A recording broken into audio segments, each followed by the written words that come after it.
Today's story features baseball, hypnosis, and werewolves. This is the Gutenberg Generator. Let's get random.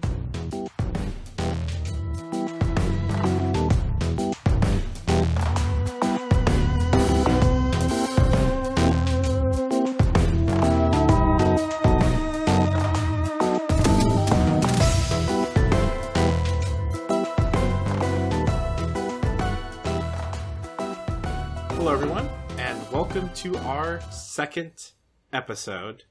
The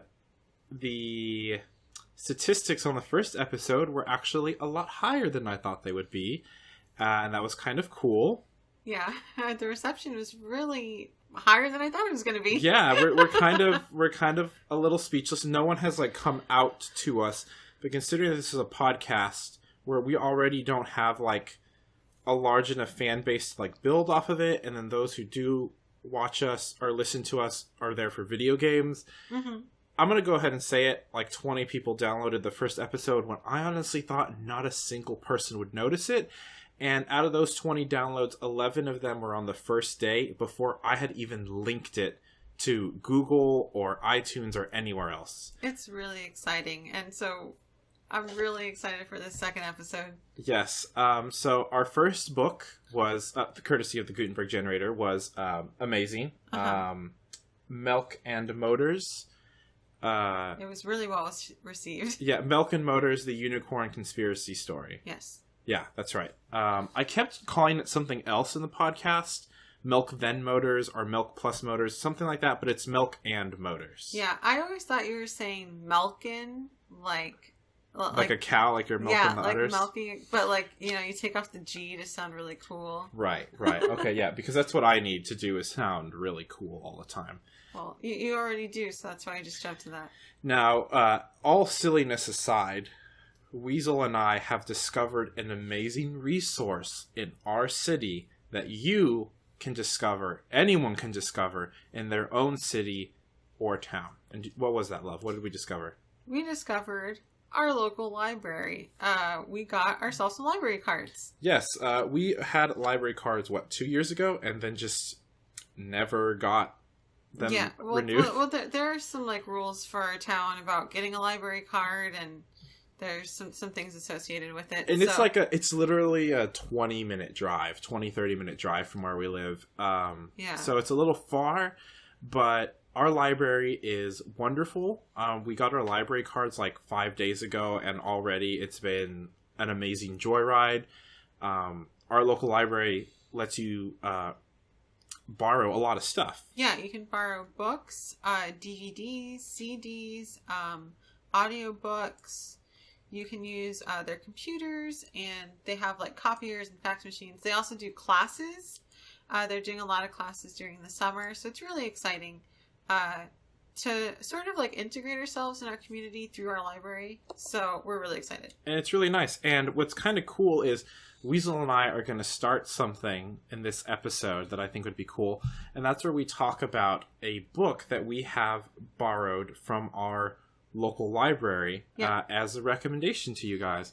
And if you don't mind, love, I would like to go first because my book I have already mentioned, and I'm really excited for yours because you have not mentioned anything about this book, and you just started reading this one. I did. But I'll go with mine first, if you don't mind.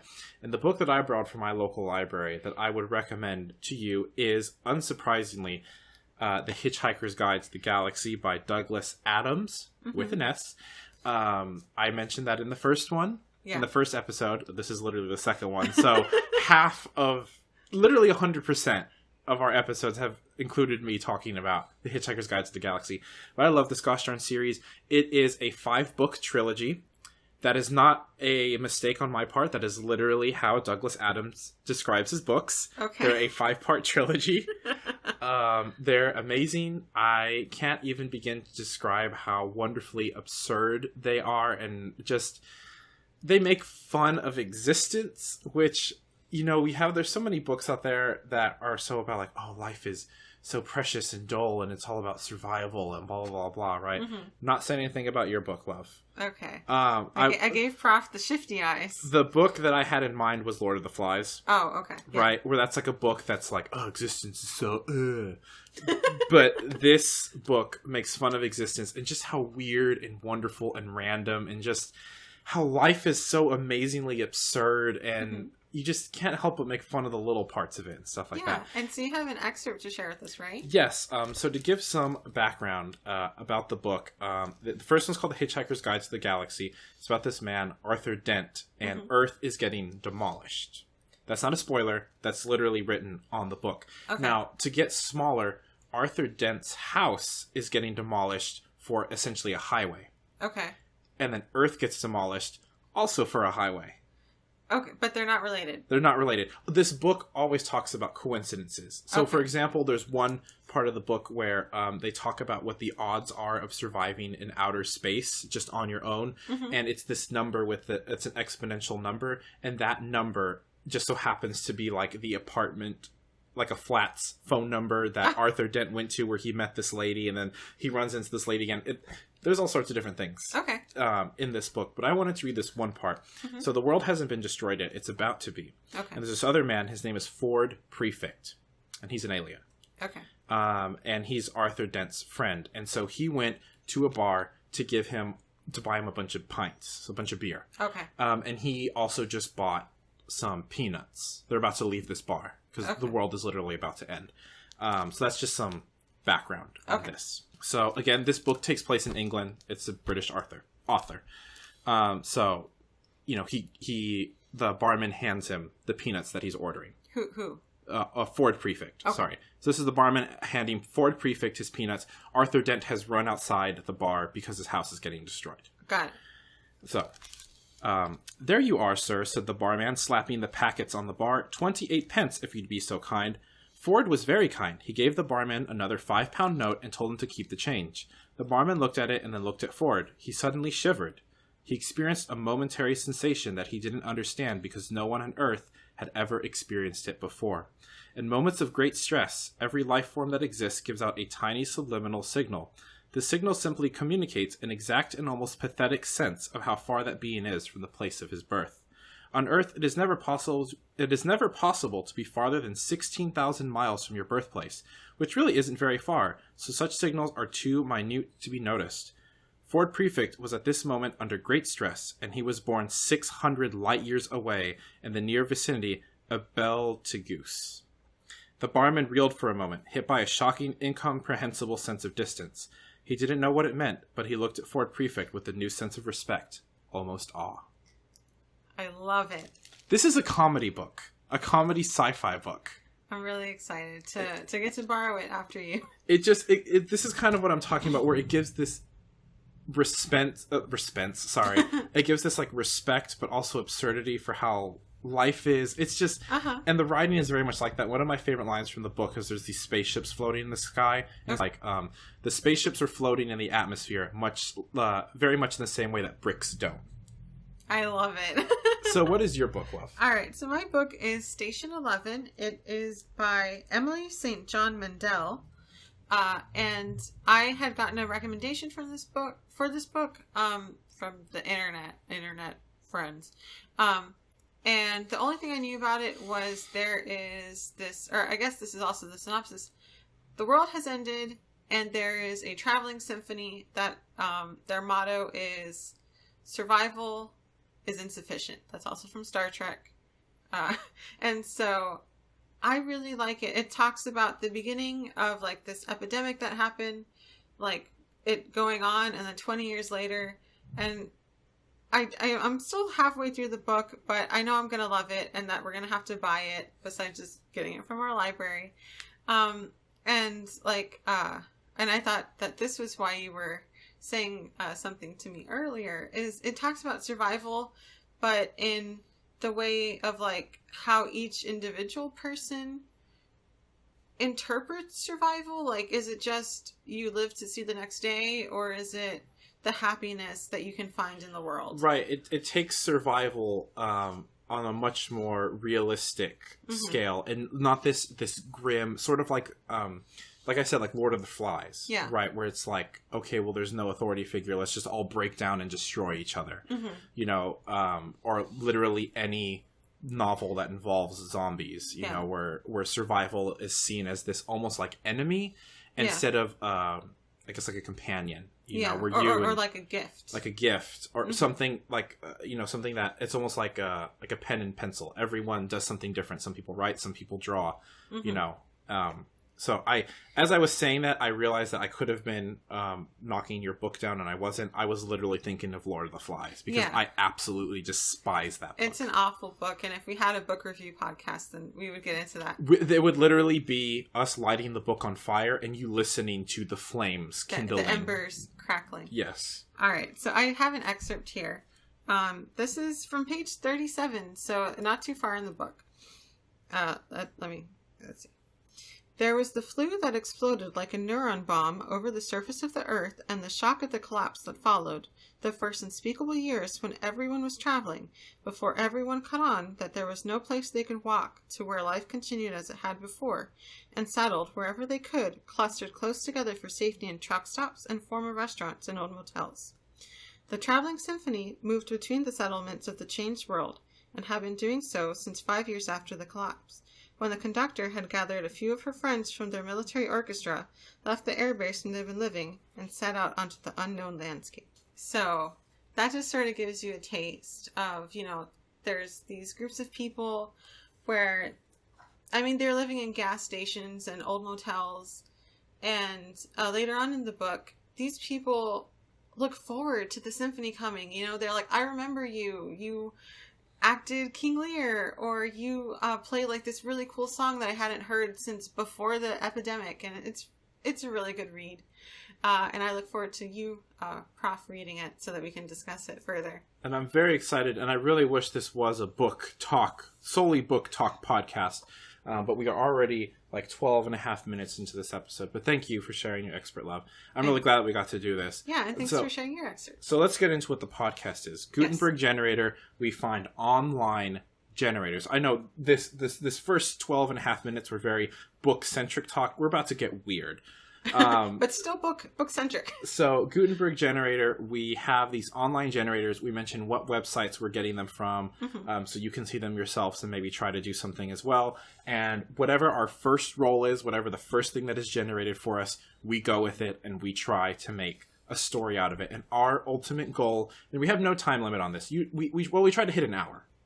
We try to get a title for our book and the synopsis for it. So the way that I always like to describe it is the title of the book, right, which is on the front, and then you flip it over, and it's what is read in the back. Now, I'm actually holding The Hitchhiker's Guide to the Galaxy while I do this, and it says Douglas Adams, Hitchhiker's Guide to the Galaxy. It's got a big thumbs up on the cover, and then I flip it over, and there's just a giant picture of Douglas Adams. Wow, he's a good-looking man. Yeah, he's pretty good-looking. He's actually a really cool guy. Does the back of Station 11 actually have a synopsis? It has praise. Okay. But it also has a dust jacket, so it has it on the inside. Oh, okay. Oh, yeah, the little flaps. Yeah, Same with this one. The little flaps. Anyways, let's go with this. So the first thing we do is we go to tools.libove, libove.org. And this is a genre generator. Yeah, this is a genre generator. And right now it's on Paranoid, which is what our book was last time. Which, by the way, I looked up what that genre means, and it's actually a story. The genre, from what Wikipedia said, is that it's a story about someone who does have a conspiracy theory, but it's not true. Oh. So we missed it just a little bit, but maybe the twist at the end of Milk and Motors is that they were just staring at a snow globe or something. I don't know. That sounds like something that's a reference to a TV show. But anyways, we're going to click this and see what kind of book we're going to be writing here. All right, let's see. Speculative. What are these words? Okay, literally before this, it said horror and romance. So what is speculative? Now, we promised ourselves that we wouldn't look up anything in the last episode. I'm going to go ahead and look this up because I kind of had a concern about this one. Okay. It says, speculative fiction is an umbrella genre encompassing narrative fiction with supernatural or futuristic elements. This includes the genres science fiction, fantasy, horror, and supernatural fiction, as well as their combinations. It's supernatural or futuristic. Okay.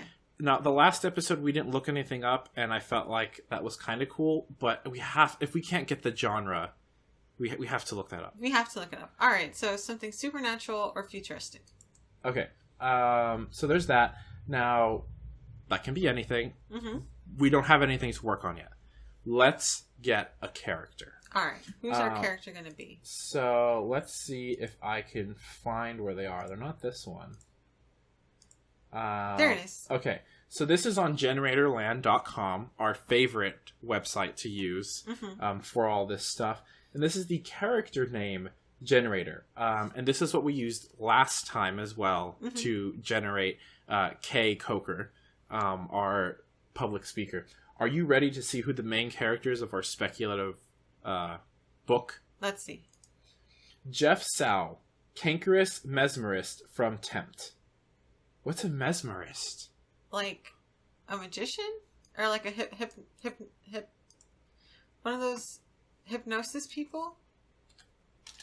A mesmerist. Well, apparently they're a character from some Dungeons and Dragons-esque thing. Yeah, it says that there's someone that hypnotizes. Okay, so that's not so bad. So that's, again, oddly works for us. So we have a mind reader, a hypnist. A hypnist. Right. Cankerous. What does that mean? Cantankerous. Cantankerous. Yes. That's grouchy. So they're a grouchy hypnist. Hypnist. Okay. From Tempt. Hypnotist. I don't know if that means anything. We can say, I don't know, temple. I don't know. Temple? Like Temple, a temple. Texas? Okay, so now we have a plot generator here. All right, what's our plot? And this is from, again, generatorland.com. A newspaper cartoonist who turns tricks on the side shares a fortune with a sports agent who is a compulsive liar. Okay, now, who's our main character? I already forgot their name. Jeff Seo? Jeff Seo is a cankerous mesmerist. That can just be something they do, right? Yeah. Like you and I, we do this podcast. Yeah. We're podcasters. But I work at a children's museum. And I work for an accountant. Right. So we can have multiple personalities here. Now, they're grumpy. So does it make sense that they're a grumpy newspaper cartoonist or a sports agent? Well, I think newspaper cartoonist, because it says who turns tricks on the side. So maybe he's a hypnotist by night? So, okay. Now, it says a newspaper cartoonist who turns tricks on the side and they share this fortune. Could they have possibly put someone under hypnosis and they revealed something to them? Like the location of this treasure. A treasure? Well, it says a fortune. Oh, okay. I thought it would be... I thought since it was like a sports agent, they're like hypnotizing their sports clients. Okay. That way they can bet on them. Well, this is the newspaper. Do you bet on sports? This is a newspaper cartoonist. Uh-huh. So it's not the sports agent that's hypnotizing people. Well, no, but like, are you saying he's sharing a fortune with the sports agent? So like, they're partners. Right. So the cartoonist is hypnotizing people. What's his name? Gosh darn it. Jeff Seo. This is going to take me a while. Jeff Seo. Jeff is hypnotizing sports people to do better or worse so that Jeff and the sports agent are in cahoots, essentially. Yeah. Like running this whole underground betting ring. Betting ring, right. I was going to call it a pot, but betting ring is the phrase I was looking for. Sorry, I really want to burp right now for some reason. We're talking a lot, and that can get the burps going. Okay, all right, so what's our genre again? Speculative. So it's like saying we're writing a fiction book. It's so broad. Okay. So this is already pretty supernatural. Yeah. Right? So is hypnotizing his superpower? He's a legitimate hypnotist. Hypnotist, excuse me. There's two T's. And so he's a newspaper cartoonist, so I assume he does cartoons about sports people. Yeah. You know how they do those exaggerated caricature heads? I just keep thinking of Charlie Brown trying to kick the football. Yeah, that's all he does. He took Charlie Brown, and it's just nothing but football. Yeah, that works for me. So anyways, character motivation generator. So why is Jeff, the newspaper cartoonist who's hypnotizing people, why are they doing this? Okay, let's see. Your character badly wants to amuse themselves. I mean, they're grumpy, right? So, like, grumpy people just kind of want to do whatever sometimes. I mean, I was grumpy today because we were very busy at the museum and somebody decided that they just weren't going to show up and we're just going to stay partying with their friends in another city. So, you know, to amuse myself, I made announcements over the intercom very frequently that everyone needs to get the heck out of the building. Iggy didn't like that. Iggy, I didn't do a swear, okay? She's really staring at us right now. Okay, most of all, your character wants to become famous. Ooh, so, like, do you think rich and famous? Like, this is why they're running this betting ring? Well, they're a cartoonist. Okay. Right? So, I think maybe they want their art to be famous. And so, they want to do, like, really... they want to be, like, the first one to do the joke. Ooh, right. Okay. So if Jeff is hypnotizing someone and they're like, let's say it's baseball, and like in the third inning, you're gonna trip over a baseball and land on the floor and go, "Oops, I pooped my pants." And so Jeff gets to have all of that ready to go, like have this whole scene of this athlete, of this baseballman, a baseball person falling over on themselves. So like, you know. Evening edition. Boom. It's already out there. Ooh, okay. So he wants to be the first one on the scene. Right. And so what better way to do that, you know, than by hypnotizing these people and saying, this is what you're going to do. Okay. And then they do it and he already has the joke set up for it. Okay.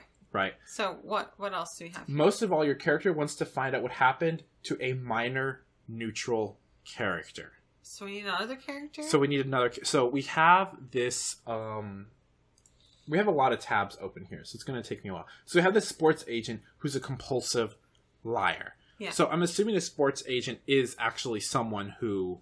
represents these sportsmen. Okay, so what if Jeff here had a child who was a sports person? Okay. I really don't want to get into conspiracy theorist territory here again. But, okay, let's say, like, they were a sports person and they got really injured on the field. Okay. Right, and so... Did they inherit his hypnotizing powers? No. Okay. They just got really injured on the field. Okay. And usually, I feel like when a player gets injured, everyone wants to talk about it and figure out what happened. Why did they get hurt? Who hurt them? Talk to them. Yeah. But nobody talks about it. Ooh. I like that. It is about conspiracy, but it could go the mystery or fantasy route. I want to go with a mystery with this. Okay, mystery. And the thing is, the person who got hurt, this person's child, and the person who hurt them were both being represented by this agent. Ooh. And the thing is, this agent can't be hypnotized.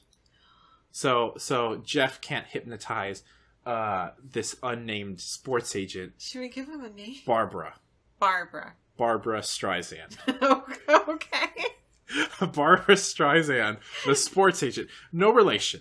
That's what they always have to say. Hi, I'm Barbara Streisand. No relation. I'm not the Barbara Streisand yes. that you're thinking of. Exactly. Okay. So they represented Jeff's child. I don't want to gender them. We have to be careful with that. Okay. I want it to be open to the listener. To Jeff's child and this person who hurt them. And no one wants to talk about it for some reason. Mm-hmm. What kind of injury do you think it... Like is it... I want to keep going with baseball here. Okay. Which... Gosh, that's the sport I know the least about. I mean, me too. But, like, it's kind of easy to decipher. Because it's just like there's a ball and you hit it and it can go out of bounds and it can go over this fence and that's a home run. It's less complicated. Okay. I feel, right? Yeah, that's true. That's why I picked baseball. Do you get really injured in baseball? I mean, this person did. So maybe that's also why you think it would be talked about more. Right, Because usually, like, people get hit in contact sports. And this isn't a contact sport. It's not. Right. So we can say that, let's say that Jeff's child, their spawn, was running from third base to home Okay. or something, right? Yeah. And the person who was at the bat swung and hit the ball, and it flew into the air. It was like a pop fly, that word, and it smacked their. That was really loud. I'll be sure to mute that. And it smacked the kid in the head. Coma. They were put into a coma. So that also works for us because it's not like Jeff can ask their child, like, what happened, because they're in a coma. Wait, but wouldn't they know who was at bat? Yeah, but no one's talking about this. Okay. That's the thing, is no one is talking about this. And because this sports agent, Barbra Streisand, they're always at the best interest of their client.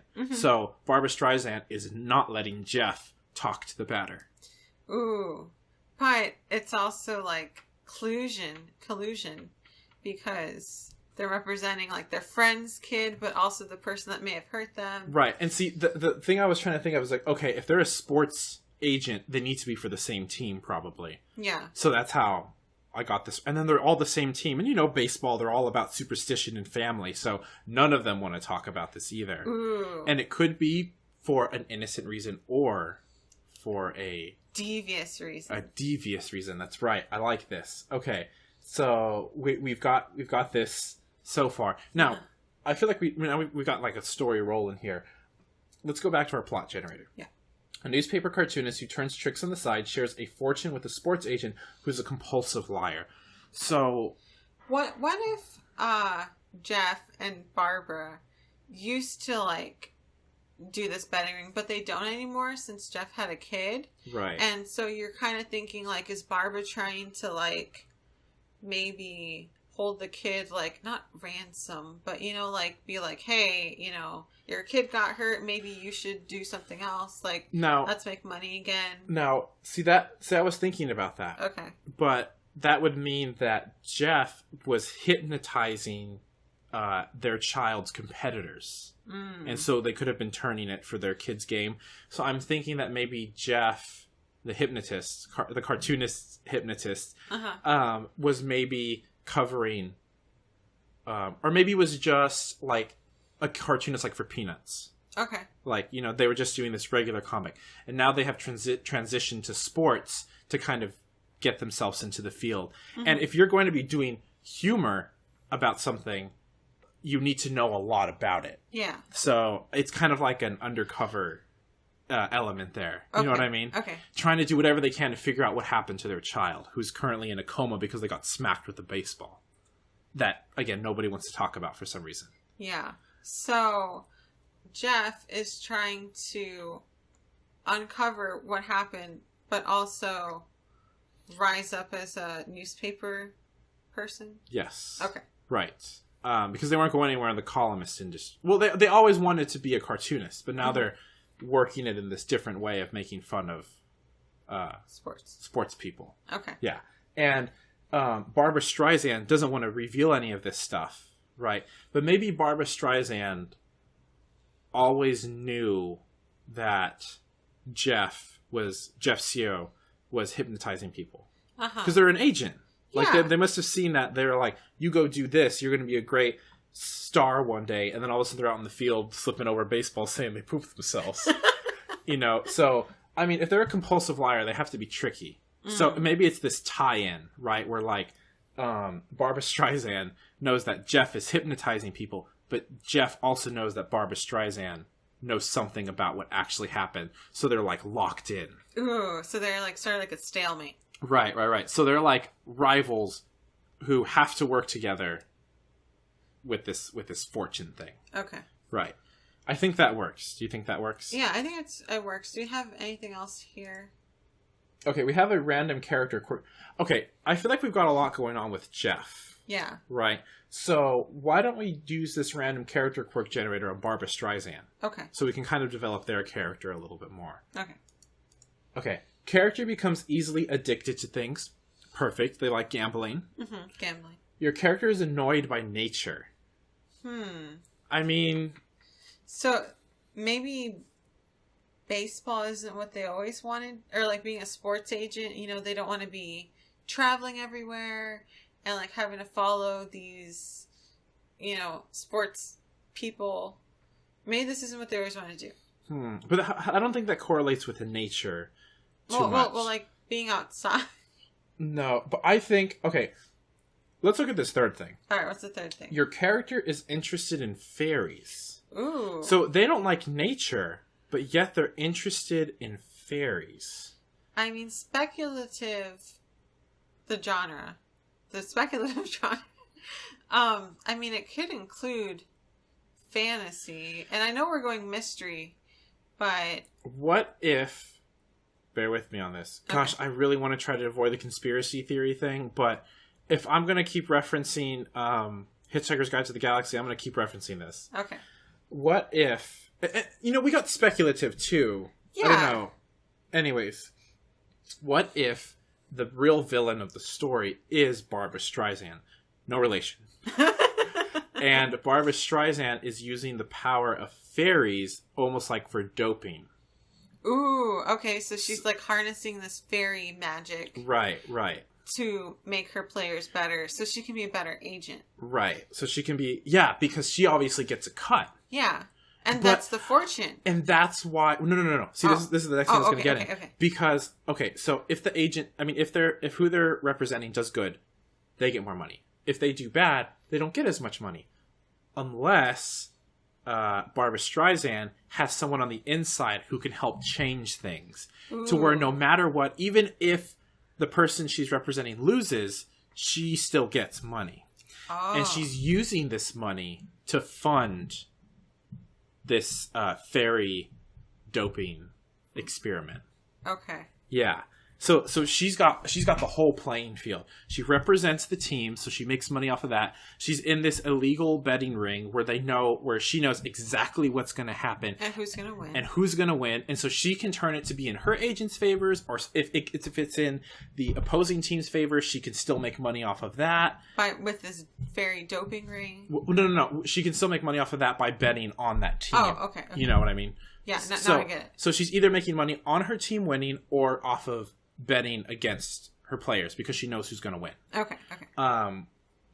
And again, the reason why Jeff Xiao is doing this is so that they can do the cartoonist thing. Mm-hmm. So that they can pump out the jokes as quickly as possible.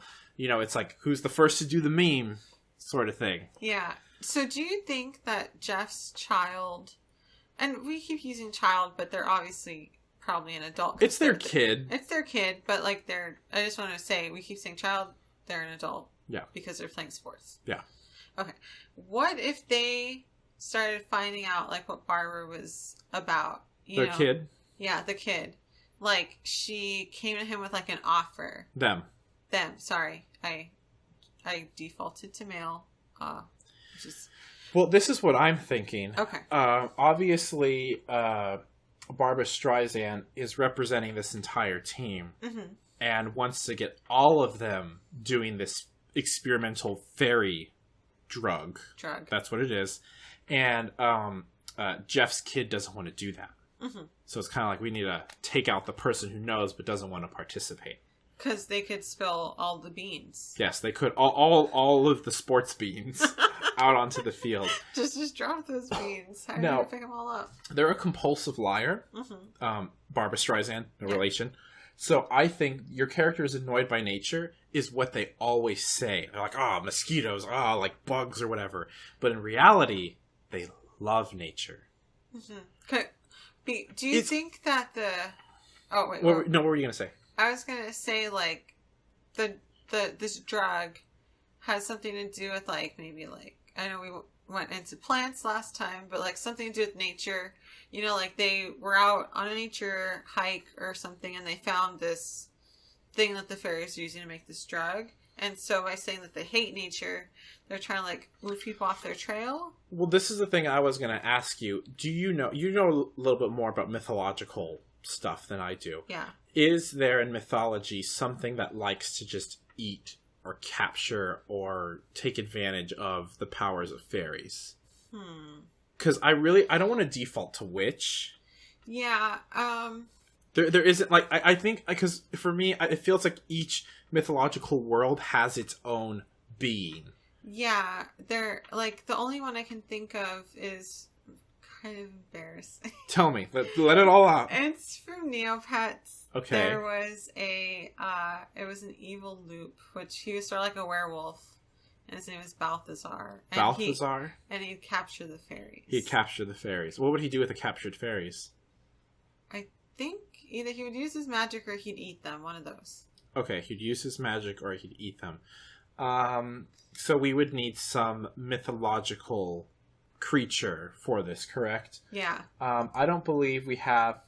Well, okay, we have this aesthetic generator. Okay. I kind of want to click it, and maybe we can get inspired over what kind of being Barbra Streisand, no relation, is. Okay. Okay, our aesthetic generator, again on generatorland.com, gave us moon scene. So I assume scene is like scene culture. Like, yeah. Okay, so do we want to say they're like a moon being? I mean, moon would also go with werewolf. We did aliens last time, so yeah, I actually want to do werewolves. Okay. So they're a werewolf. Mm-hmm. That well, that would make sense, right? So like during the day, they are human, and then at night they're werewolf. Okay. And in this version, werewolves can change at will. Right, but what we can say in our universe is that the closer you are to a full moon, the more like feral the werewolf is. Ooh, I like that. So like on full moon nights, they're just completely unaware of who they are as a person. They're more beast than being. But when we're on new moon, they just kind of look like Bob from Bob's Burgers when he accidentally grows all the hair on his body. Yeah, so he's more of like a teen wolf werewolf than the movie, not the TV show. Than like a wolfman werewolf. There's a movie called Teen Wolf. Yeah. And then he goes to London. That's American. That's like Werewolf in London or something like American Werewolf in London. Yeah, but it's had that guy from the Dr. Pepper commercials, and then his butt came out, and they're like, "Well, we don't want you in Dr. Pepper commercials." I'm a pepper. She's a pepper. Oh yeah, okay. That guy was the werewolf, I think, in American Werewolf in London, and then a scene came out where their butt was on TV, and then Dr. Pepper was like, "Whoa, that doesn't represent our brand. You take that butt somewhere else." I didn't know about this butt controversy. We went to the Dr. Pepper Museum in Waco. Did they talk about butts there? No, I was hoping you wouldn't ask that. Okay. I just knew this because my mom told me. I was about to say, I think I would remember butts being talked about on the tour. And here's the infamous shot of this person's butt. That forced Dr. Pepper to stop their sponsorship. Okay, so Barbra Streisand is a werewolf, and we've put in our own entry in the werewolf mythology. Yeah. Where the mythos, where the closer they are to a full moon, the more feral they get. Yeah. I like that. That's actually kind of cool. So that means that we can have our culminating scene, like our final battle, on a new moon. On a full moon, excuse me. On a full moon. They're just going to be a furry person. They're going to put on their furry costume. I meant more like they really need a shave. Okay, so they're a werewolf then, right? Who keeps capturing these... Oh, and then that's why they like never go camping or something. I don't know. That kind of seems like a team building activity or something rich people might want to do is go out hunting or something. Mm-hmm. And they like, oh no, I hate nature. But in reality, it's because when the sun goes down, they're like... They wolf out. Ooh, I like that. Wolf out. I don't think baseball games traditionally happen at night. I don't think so. I've only seen one baseball movie, and that's Angels in the Outfield. And we also went to that one baseball game with my work. Yeah. Which also wasn't at night. I don't think they're at night. No. I mean, maybe this agent has a press box. Like, one of those fancy things, so... Or like, they get to sit in those rooms with those sofas. Yeah. I'm okay, is it bad that in our story that we're making here, I really like our secondary character more than our main character? Nothing against Jeff. Jeff doesn't have to be our main character. That's true. That was just a character generator. Do we want to root for the bad guy in this case? Well, I guess it has to resolve itself with the kid. Like... What was Barbara's motives with keeping this secret? Right. I think we need to figure that out and see what side we're on. Right. I mean, it could just be both, right? Like, we keep switching between each of these characters. Because maybe we can do it sort of like a Once Upon a Time, the TV show. Like, you get to learn about, like, the antagonist's, like, backstory to where it's like, maybe I don't agree with you, but I understand where you're coming from. So are we saying that this werewolf was probably a good guy first? Or they had the potential to be. They had the potential, but because they were a werewolf, they were, what's the word I'm looking for here? Like, people, they're, I don't want to say stereotyped, but they were like, oh, they're a werewolf, that's a bad guy. Yeah, like they were pressured into, like, not pressured. No, but there's like this prejudice in the magical world. Man, we got real cool with this. Yeah. All of a sudden, there's this prejudice against werewolves in the magical world of the forest, the magic forest. Yeah, you know, and Barbara Streisand. What did Barbara Streisand want to do instead? Play baseball. They always wanted to be the baseball player. They always wanted to do fantasy baseball, but is it fantasy baseball or fantasy baseball? Fantasy baseball, not like the one where you go online and you're like, I'm gonna put together Babe Ruth and Jackie Robinson together in this one team. Those are the only two baseball people I know. I don't know any baseball people. I probably could think of someone, but I'm not going to. Sorry. I did a lot of yelling today at the museum, so I have like this small cough. I didn't yell at children. It was more like telling adults to watch their children. Or not to eat and spill things on the floor. Or put their children in grocery carts and push them around the museum. I saw that. That was upsetting. Anyway. So, okay, in the world of mythological creatures, who do you think would be the ones to play baseball that would be all uppity about it and also be like, werewolves are not allowed here? I really want to say unicorns. I was going to say centaurs, so... Okay. I mean, they run really fast. Yeah, let's go with centaurs, because then when Barbara Streisand, no relation, comes into the human world, maybe they also have that kind of like, you know, the centaurs have the human half, and so they see the humans, and they just can't help but be like, about humans. Yeah. I don't know. And then they have the horse half, so they run really fast on the field. They run really fast. Okay, sure. I don't know if my thing worked as well. We can strike that from the record. It's not a field. What is it called? It's a field. It's a diamond. Yeah, it's the field, baseball field. Yeah, baseball field. Okay. But anyways, yeah, I like that there were centaurs, and they didn't want the werewolf to join in because werewolves are inherently evil. Yeah, they're seen more as like dark creatures. Right. And maybe like there's like dark magic, and so they're more like prone to that, and so maybe that's where the fairies also like. What if this was a community? Sorry, I really want to focus on the mythological part now because it's speculative genre, it's right? Speculative. What if in this mythological forest it was all hybrid humans? So we had fairies, because they're a werewolf, but they're also human. They have this. They take on this human form. So we like have like humanoid, or like human. So like humanoid. Yeah. Okay. So we don't want to have like mythical foxes. Okay. You know, maybe we can have some like demons and angels or whatever. I don't know if that really works. Maybe like cyclopses. Yeah, like cyclopses. So humanoid. Mermaids. I do like humanoid. Okay. That works better than half human. But yeah, so you know, all of these humanoids are beautiful. Even the, you know, cyclopses are generally perceived in media as maybe not as beautiful, but maybe we can say in this setting they are. Yeah, or maybe they're seen as maybe like a higher class because they are like, maybe their population isn't as great, so they're sort of rare. I'm making quotation marks. I see, like they're one of those. We don't have to get too far into that. Yeah, but we understand the basis of this. But we can definitely say that werewolves in this society are frowned upon. Frowned upon, right? Because especially on and what if there's like this whole like thing in this mythological world where on like the full moon, or what if it's like all the werewolves kind of have to be pushed to this one area, like they all live in this one village, and then on like full moon nights they like lock up that whole village. Okay, because again they go full feral. So it's sort of like containment of these creatures because they are werewolves. Right. And so they get locked up in this area.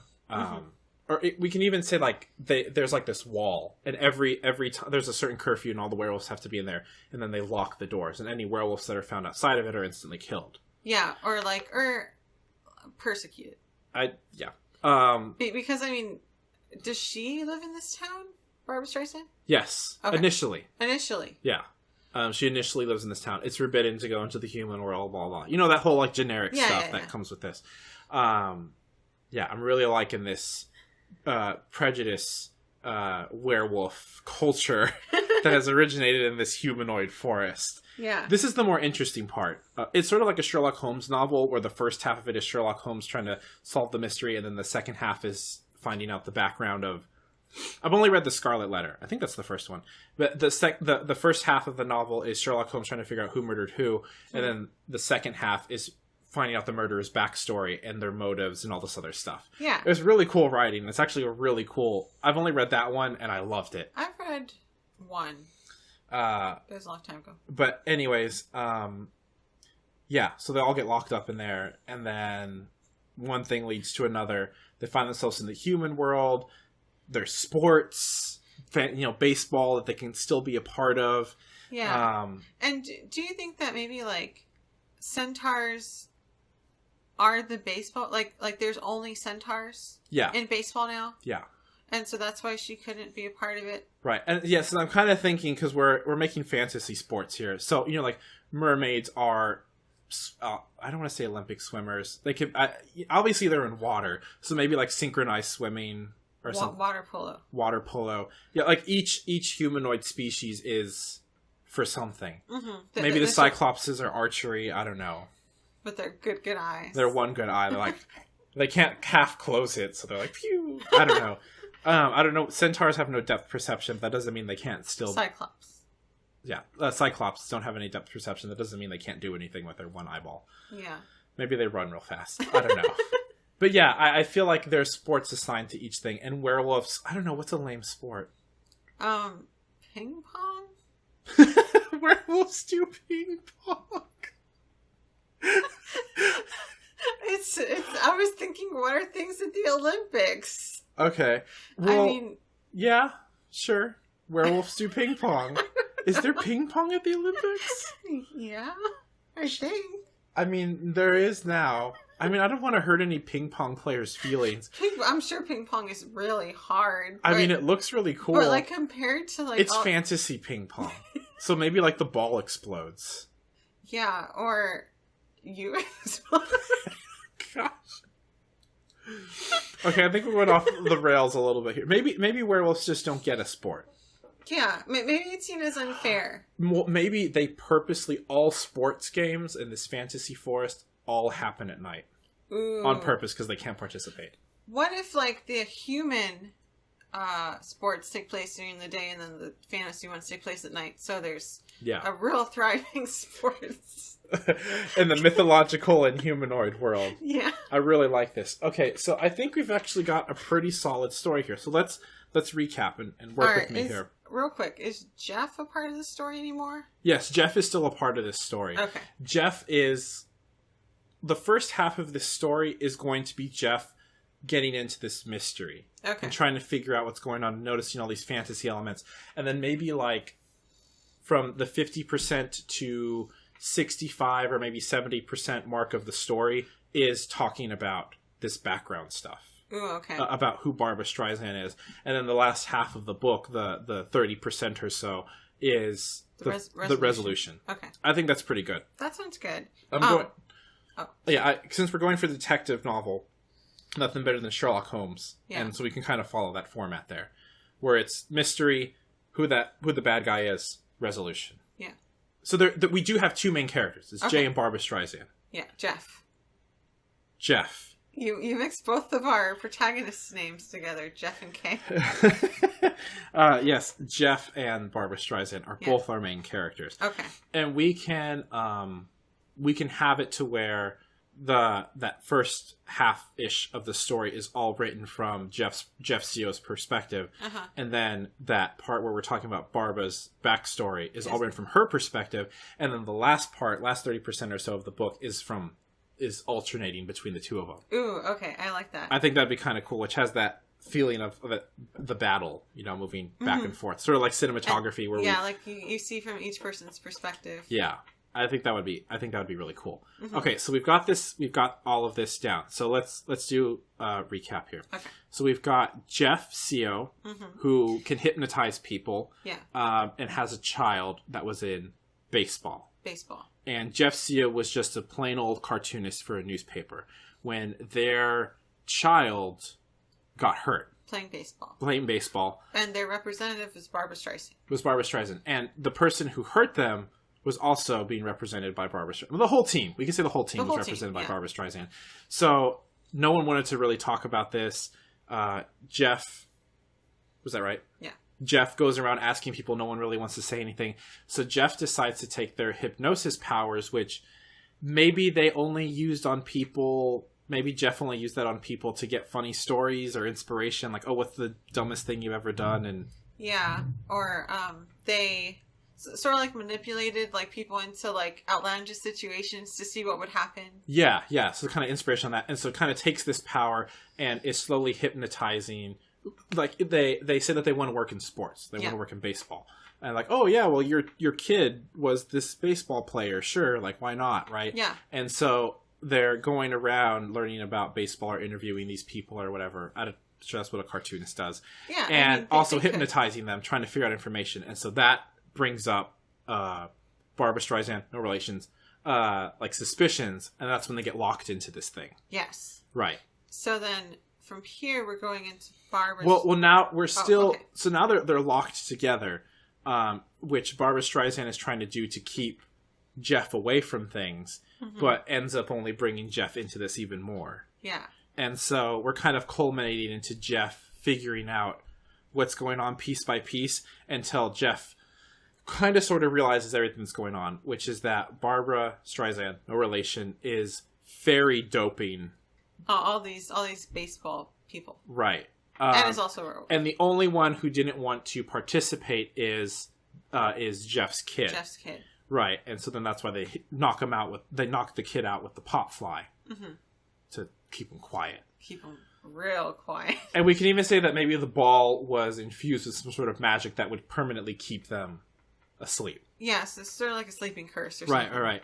And we can maybe even say that the baseball players are getting like like adverse effects from getting the fairy doping, and that's kind of as things deconstruct and fall apart for Barbra Streisand, no relation. You started to put the pieces together, like something is going on behind the scenes. Right, and then that's when we lead to the confrontation, which is on a full moon. Yeah. And that's when we now shift over to Barbra Streisand, who we now know is a werewolf. Who came from this magical forest, or magical area. Yeah. And now it's being integrated with the human world, and... No. They're still separate. Sorry. Where there's this other world where they're all humanoid. Yes. They're all humanoids, and werewolves are... seen as bad. Seen as bad because they can go completely feral and kind of mad, but it's not their fault. It's just... It's more of like a condition than a... Right. And so they all lock them away somewhere, and they do sports games at night, so they can't participate, and Barbra Streisand's always wanted to do baseball. Yes. But the centaurs won't let them, and so on and so forth. And so something has led... Maybe Barbra gets thrown out of the forest. Maybe Barbra attacks a head. Or maybe they do stay outside this place at night, but they know someone, and then they're like, all right, we're not going to kill you. We're just going to exile you. You have to go live. Ooh, or maybe we have Barbra kind of wants to keep getting close. Wants to like get close to this, right? And maybe convinces one of the one of the centaurs, like Barbra finds out about this fairy thing. And it convinces them, like, I can help you be a better player, and gets caught. Oh, yeah. But they don't, but the centaur's like, the centaur's like, oh no, this werewolf, like, convinced me, and I fell under their evil spell, and so that's when they throw Barbra out. And so I guess we can say that Barbra keeps getting the fairies by sneaking back in. Because Barbra effectively has this connection between the human world the mythical world. Okay, I like that. I like right. And we can even say that, like, that's when we find out her backstory. And we'll say she gets defeated. Sure. And let's say she has this trick up her sleeve. Because she has this connection between the magic world and the human world. So really like you saying that they got integrated. She has this trick under her sleeve where she pops the bubble. We don't know how. Again, we don't fill in all the gaps of the story. Of course. She pops the bubble that's protecting this magic world. And all of a sudden, all of humanity is now aware of these mythological creatures. And that's just kind of where it ends. Ooh. So I think that's a good... Wait, does the kid come out of a coma? I have to know. Yeah. Oh, maybe that can be the link. Yes. That if Barbara dies, the curse is broken on the kid, but that also pops this bubble. Yes, I like that. Okay. And that can be where it ends. That can be just right where it ends. That's the end of the story. Now, we have to come up with a title for this book. Okay. And we also still have to come up with a short synopsis at the end of it. All right. So last time it was real easy for us to latch on to one. I immediately came up with one. Do you have any ideas for what the title of our speculative book on fantasy baseball that involves fairies and werewolves and doping and... okay, all right. Let's look at our books.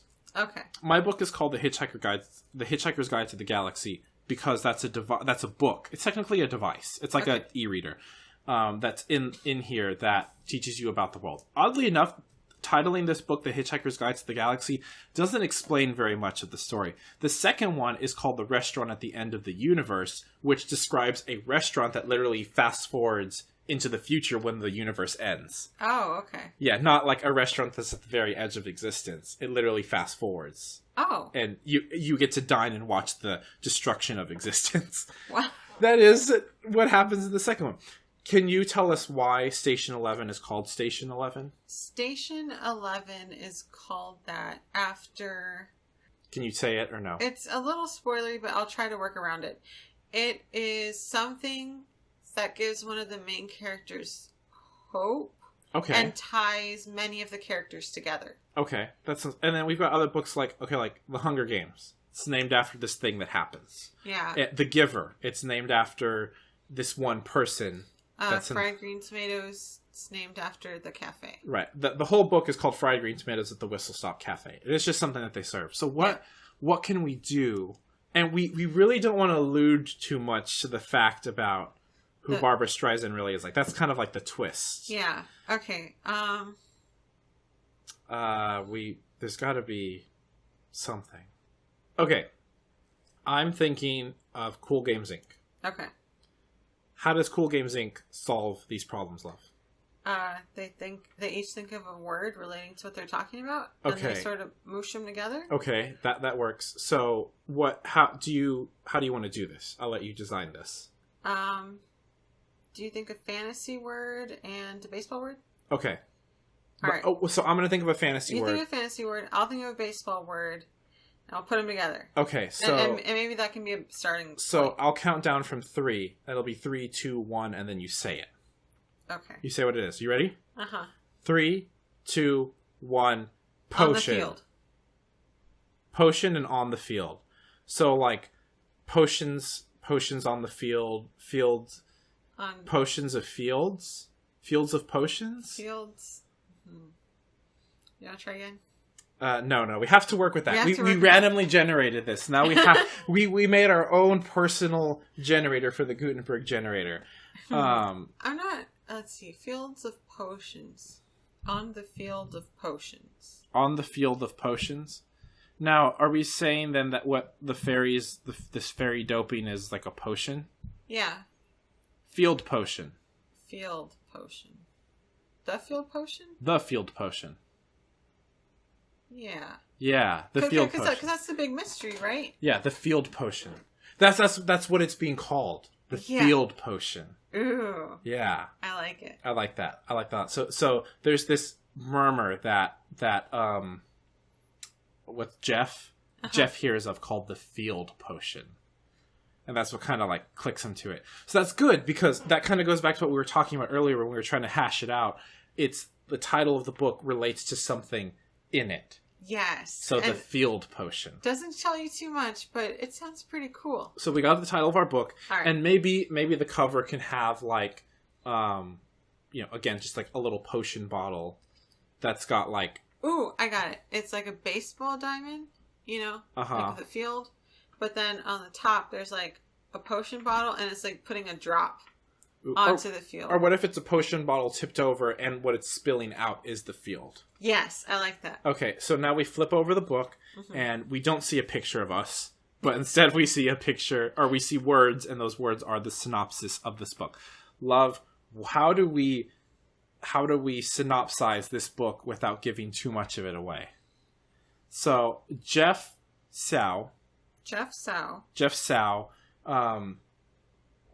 hypnotist and sports cartoonist, lives.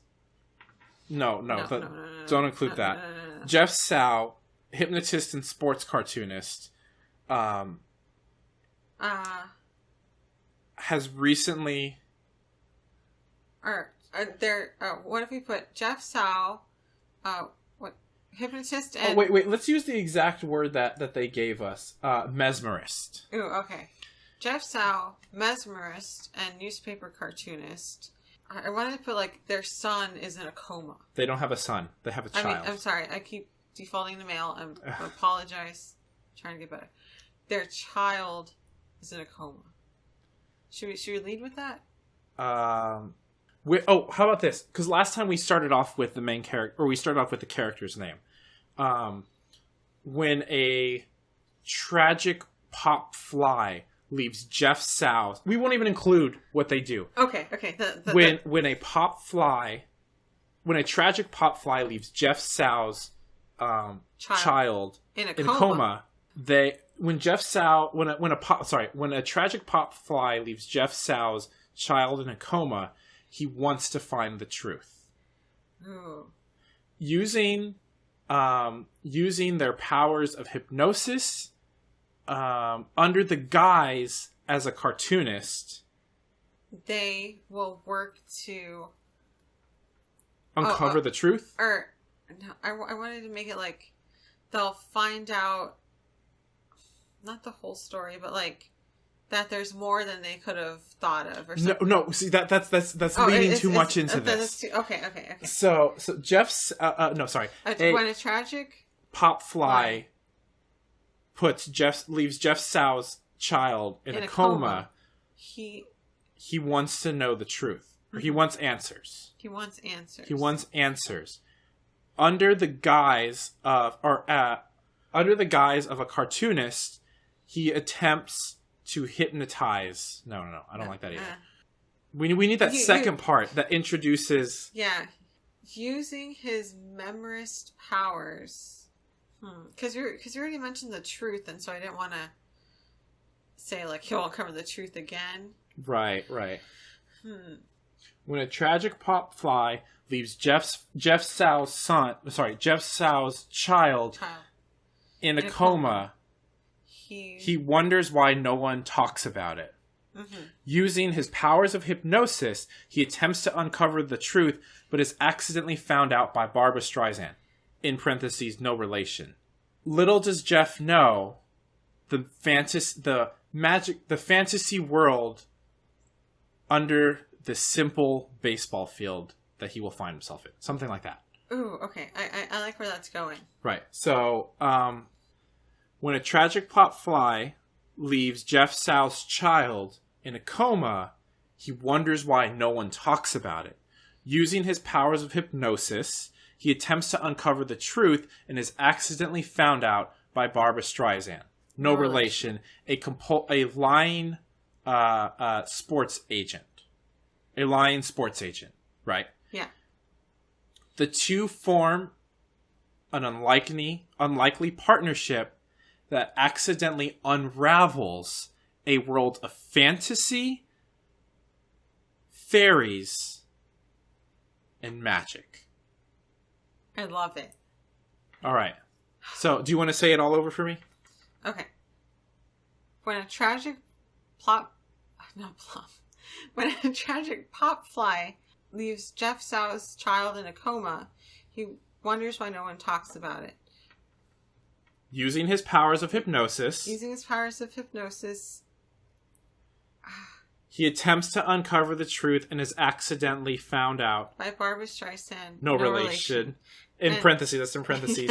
A lying sports agent. Mm-hmm. Or we can just say a sneaky sports agent. Yeah, a sports agent. A sports agent. Yeah, we don't have to throw in the sneaky part. Just a sports agent. That could hint to the book. The two form an unlikely alliance, right? Partnership, sorry. An unlikely partnership and unravel a world of... And accidentally unravel a world of fantasy, fairies, and magic. All three of those are the same, but we're just going to go with it anyways. So that's it. We've got our book. What is it called? The Field Potion. The Field Potion. And it has a potion bottle spilling out a baseball field. And then on the back, it says that thing we repeated 3 times. I'll say it one more time, which is, when a tragic pop fly leaves Jeff South's child in a coma, he wonders why nobody wants to talk about it.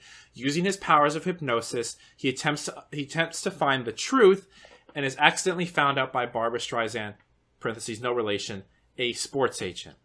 The two form an unlikely partnership and accidentally unravel a secret world of fantasy, fairies, and magic. Yes. There we go. All right. We finally got it, guys. There were a lot of long pauses that I had to cut out of there. I really wanted Weasel, because I felt like the last time I really took over. And I really want everyone to know that I'm not here to take over the whole scene. No, I really could not come up with a good synopsis. I mean, this is only our 2nd episode, so I just need to work at it, I guess. And that's okay. Just get real, as they say, buck wild with it, love.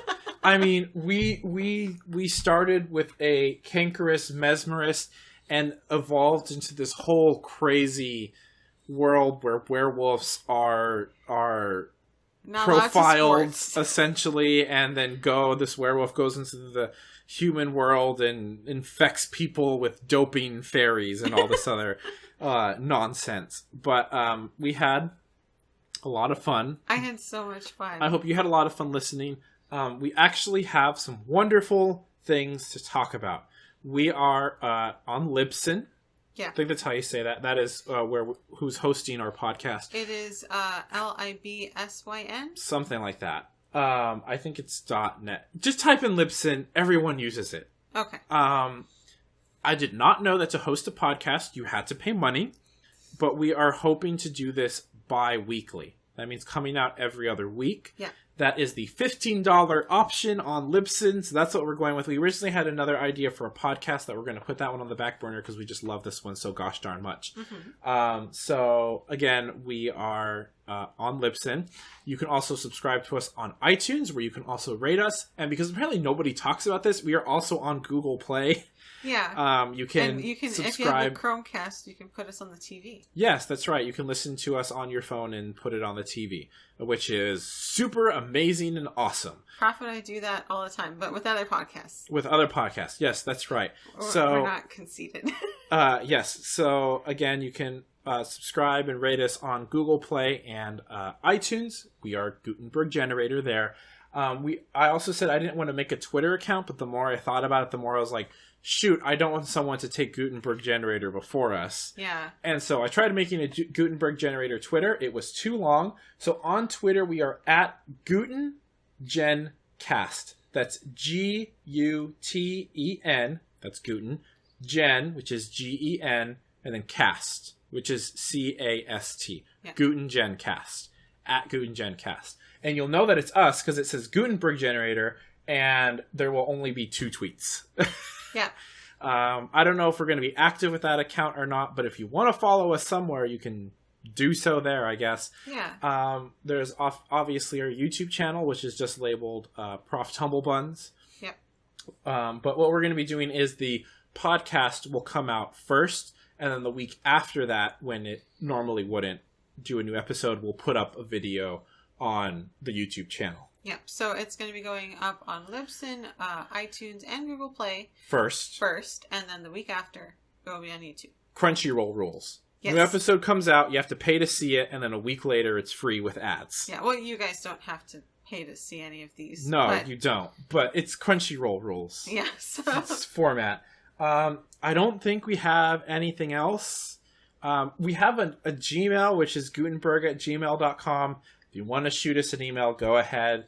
Like a generator or something, or just you want to complain, and I don't know. Or say nice things. Yeah, say nice things. We like that more. Maybe one day we can have enough people to where we can add your name to a generator and you can be here instead of Barbara Streisand. Yeah. No relation. No relation. Yeah. Actually, generatorland.com allows you to create a generator, so I would love to do an episode in the future when we get enough listeners and stuff to where everything is listener generated. Yeah. Like people submit suggestions to us and we create generators based on those things. I would absolutely love that. Yeah. But we're just not there right now. But either way, I think we can go ahead and close this out. I'm Prof Tumblebuns. And I'm Weaselbility. And that's the end of our story.